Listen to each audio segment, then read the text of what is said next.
আমাদের আহলে হাদিসদের কিছু যুবক ভাই আছে, তারা বলে আমরা সবার কাছে থেকে ইসলাম এলেম নিব, যতটুকু ভালোটুকু ভালোটুকু নিব, খারাপটুকু নিব না। এটা কেমন কাজ? সুন্দর একটা প্রশ্ন করেছেন। আমার কাছে দুইটা জড়িত। এক নম্বর, এটা কিন্তু গুরুত্বপূর্ণ প্রশ্ন আমি মনে করছি, মনে রাখবেন। একটা হচ্ছে এলেম নেয়া, একটা হচ্ছে হাদিস নেয়া। অনেকে বলবে আপনাকে যে ইমাম বুখারী রহমতুল্লাহ তো অমুক খারিজ থেকে হাদিস নিছে। হাদিস নেওয়ার কারণটা হচ্ছে হাদিসের কি সনদ দিয়ে শুদ্ধ হলে নেওয়ার বিষয়। এলেম হচ্ছে বুঝটা, হাদিস কোনো বুঝ না। হাদিস হচ্ছে কি বর্ণনা, রসুলের কথাটাকে ঠিক হয়েছে কিনা। লোকটা সত্যবাদী কিন্তু তার মধ্যে একটু সমস্যা আছে, এটা বুঝছে, কিন্তু কথাটা সত্য, তার কথা সত্যবাদী বলে প্রমাণিত হয়েছে। সে কোনোদিন মিথ্যা কথা বলে না, প্রমাণিত হয়েছে। কথা বুঝেন কিনা? তো তার হাদিসটা কিন্তু অনেকেই নিছে। হাদিস নিয়ে আর এলেম নিয়ে এক কথা না। এলেম নিয়ে আরো ভয়াবহ বিষয়। এই জন্য ইমাম ইবনে সিরিন রহমতুল্লাহ বলছেন, ইন্না হাযাল ইলমা দীনুন ফানজুরু আম্মান তাখুযুনা দীনাকুম। এলেম হচ্ছে দিন, কার থেকে এটা নাও তোমাকে জেনে শুনে নিতে হবে। আপনি যখন জানবেন লোকটা আশারি, মাতুরিদি অথবা বেরলবি অথবা দেওবন্দি রাগ করবে, দেওবন্দি বেরা, তো এরকম যখন আকীদা খারাপ তাদের, হ্যাঁ, উনি এখন দেওবন্দি না, আলহামদুলিল্লাহ সালাফি। তো যারা আকীদা খারাপ, সোজা কথা এটা, যাদের মানহাজ আকীদা খারাপ, বুঝেন, আল্লাহকে যারা আরশের উপর মানবে না তাদের আকীদা খারাপ, পাইকারি কথা এটা, কথা বলার দরকার নেই, বুঝছেন তো? আল্লাহ তাআলার হাত মানবে না, পা মানবে না, আল্লাহ তাআলার চেহারা মানবে না, তারা কাফের, ইমানদার না। বুঝলেন কথাটা?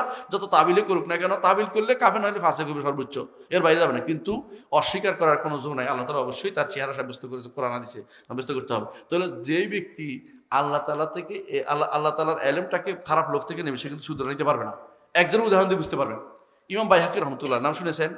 ইমাম ইমাম মুহাদ্দিস বড়। ওনার প্রাথমিক জীবনে মুহাদ্দিস থেকে হাদিস নিছেন।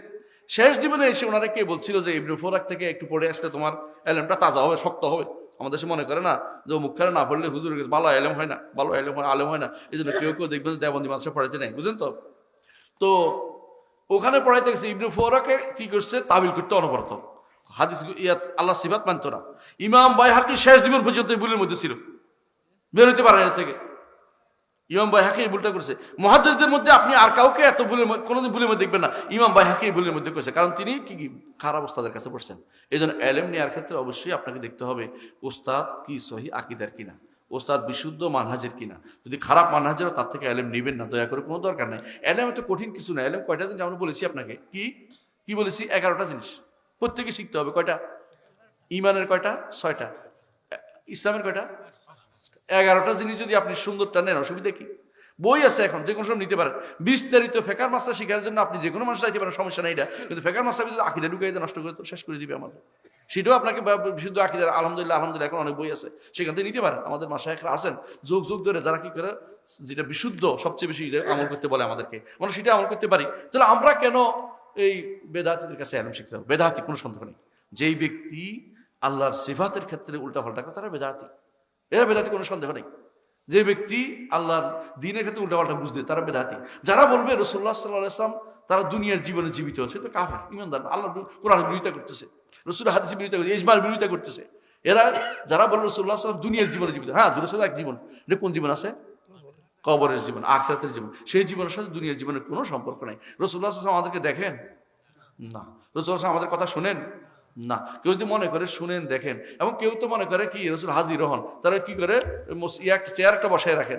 এর সবগুলি কিন্তু ইমানদার নয়, এরা কিন্তু কাফেরদের দলে ঢুকে গেছে। তারপর আমরা কাফের না বলে অনেক সময় ফাসেক বলি বা বেদাতি বলি, কারণ দুই একটা যদি ইমানদার হয়ে যায় ঘটনা থেকে, এই জন্য কিছু সাবধানে বলি আর কি। কিন্তু আসলে অধিকাংশ ইমান হারা হয়ে গেছে, কথা বুঝেন কিনা? যারা গাউস কুতুব বিশ্বাসী, তারা তো ইমানদার না, কাফের। তাহলে এদের গাউস কুতুব বিশ্বাস করে, এদের কাছে এলেম শিখার অর্থ কি? আপনি ইমান নষ্ট করে যাবেন। আপনারা 11টা জিনিস শুদ্ধ করেন, কথা বলছেন, সালাত, যাকাত, সাওম, হজ, এগুলো তো পড়েন। আগে রয়েছে কি? আল্লাহর উপর ঈমান, ফেরেশতার উপর, কিতাবের উপর, হ্যাঁ, রাসূলদের উপর ঈমান, আখিরাতের উপর ঈমান এবং তাকদীরের উপর ঈমান। এগুলি যদি শুদ্ধ হয়ে যায়, আর 11টা দিন শুদ্ধ করেন, আপনি জান্নাতে যাওয়া ইনশাআল্লাহ কোনদিন আটকাবে না। কথা বুঝতে পারছি? যত কিছু জান্নাতে একবার যাবেনই, আর যদি আকীদা নষ্ট হয় জান্নাতে পারবে। এই জন্য আমার ভাইদের বলবো, যদি আপনি শুদ্ধই বুঝেন, তো ওর কাছে গেলেন, আপনি তো আলেম, আপনি কেমনি বুঝবেন শুদ্ধ না অশুদ্ধ?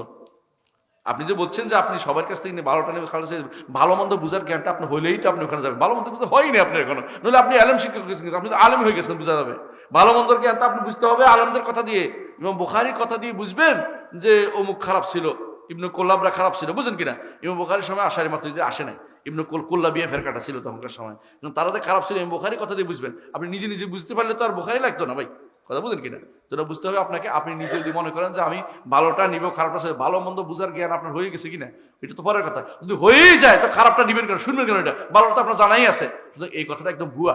এই কথাটা যার শিখেছে আপনাকে বিভ্রান্ত করার চেষ্টা করছে।